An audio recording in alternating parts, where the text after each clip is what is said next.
Hi! Welcome to the first video ever of Contessa Create Wild Journals. This vlog YouTube channel is going to be dedicated to talking about the knowledge of plant medicine pertaining especially to essential oils. My second love, my first being, of course, the stage, but this other passion of mine has been quite impossible to ignore. And it has just gotten to a point where I feel like I really want to start sharing what I know, what I've learned, and what I'm currently learning in this process, because this process will never be over. So tonight I meant to video today, but it's just been a really crazy day, and I'm just getting to this now. So good evening. I'm overlooking the city. I'm in Brooklyn, and I have my little plants friends sitting next to me over here, and I'm looking out on some trees in front of me, which is really grounding me after a hectic fun day. So today I want to talk about number one, what is an essential oil? And really the definition that we have is an essential oil is a volatile chemical compound. Volatile meaning that it is extremely changeable under most circumstances. And things like sunshine, air, one piece of dust, a leaf that wasn't supposed to be in the distillation process can change its whole chemical makeup and change it into something very different and possibly toxic. So there's a lot of fear and rumors and misinformation about essential oils, which makes it kind of like a hot topic right now. But as our technology is getting better and better in the science world, where we can test exactly what is in our batches of oils, we can really start to put a grading system into place and really say this essential oil can be used for medicine. This essential oil can only be used for making something smell good, maybe in a cleaning product world. So as of right now, there are no grading official, like what's official, right? Especially in the alternative medicinal world, what's official?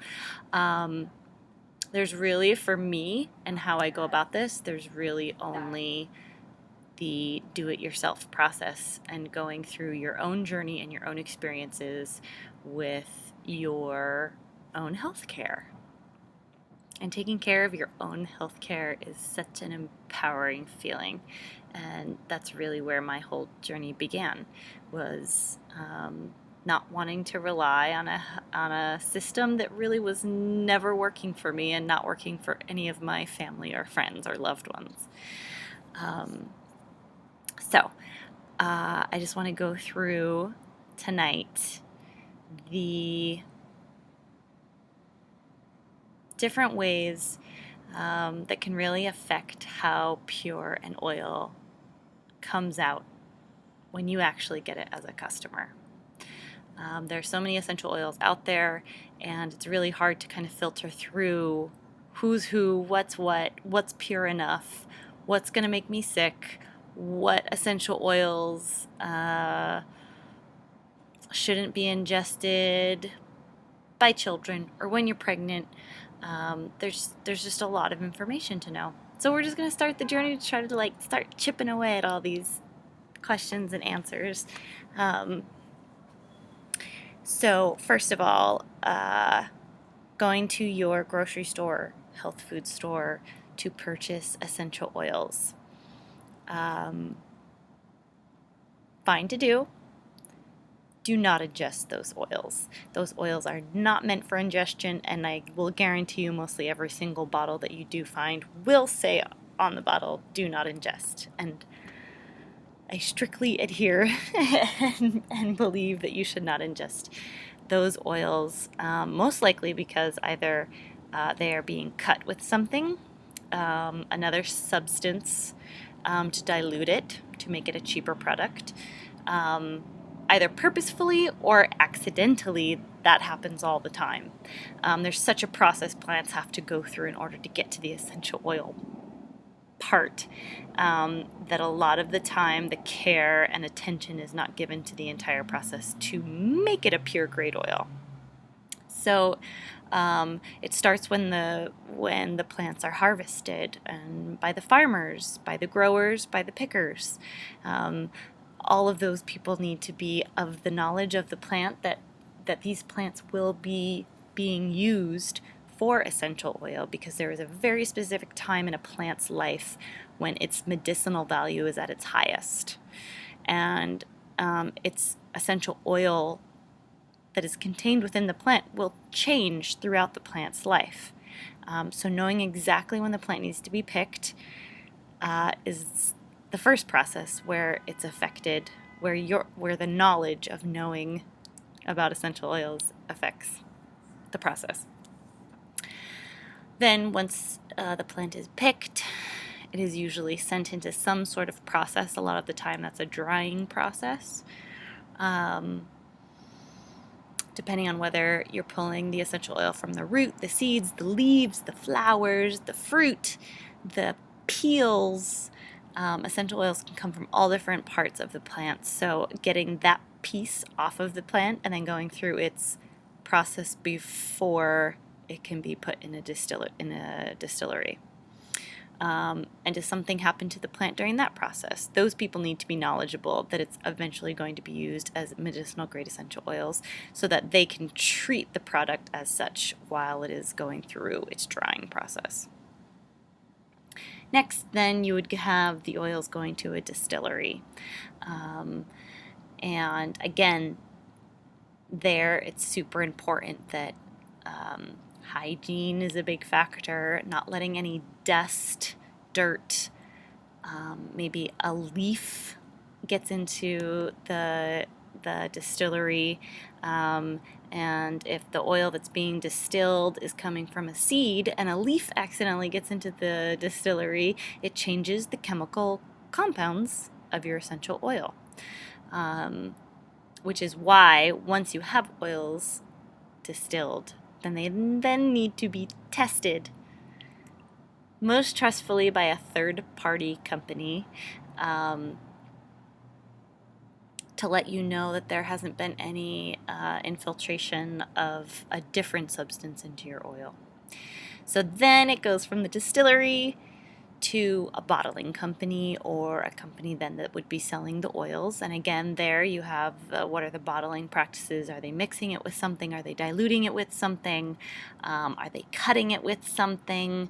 And usually that's about penny pinching and making it last a little bit longer, diluting it, because essential oils are so potent. You can really dilute them a lot and they don't lose that amazing scent. And then after it is bottled, or between the distillery and the bottling process, companies who are interested in making medicinal grade oils will send them off to be third-party tested by scientists. And right now there's 4 or 5 different tests that are run to tell a chemist exactly the breakdown of the oil, and they compare the oil to the actual whole plant, and that's how they can tell how pure the oil came out, is how many constituents match up with the plant as a whole.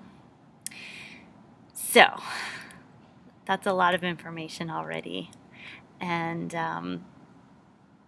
we have many Tuesdays. I had a hard time trying to pick what to talk about tonight because I could really just ramble on for hours, but we're going to try to keep this under control.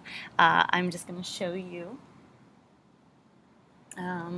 This is a company that I've been working with for the past 7 years, researching with, studying with, and experiencing and using and doing my own experiments. which we'll get into those in the later weeks. Maybe we'll do some experiments right here on the camera. But this is the products that are all in my Cannibal Beauty line on Etsy, Etsy shop Contessa Create.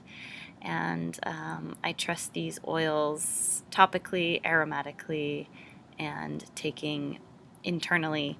I have been able to replace my antibiotics if I need them, my antibacterials, preventing major illness, food sickness, symptom relief.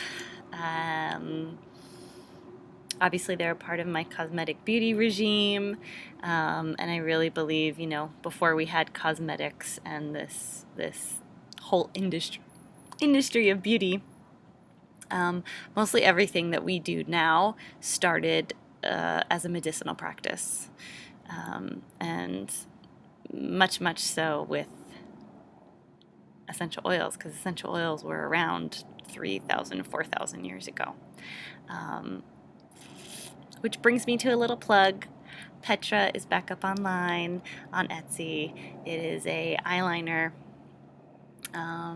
coal that I burn in a little outdoor fire oven, and it is made from frankincense and camphor, and then mixed with balms that are good for eye care, and it comes from and is inspired from recipes before eyeliner was a cosmetic, it was a medicine. People wore it around their eyes to protect their eyes from sickness. Eye diseases were really rampant back in the day, 3,000, 4,000 years ago, where they didn't have anything we have today. And they would mix herbs and balms and surround their eyes with black coal in order to protect it, number one, from the sun, number two, from diseases, and number three, it was a spiritual practice of keeping away evil, because they believed the eyes were an entrance to the spirit, to the soul.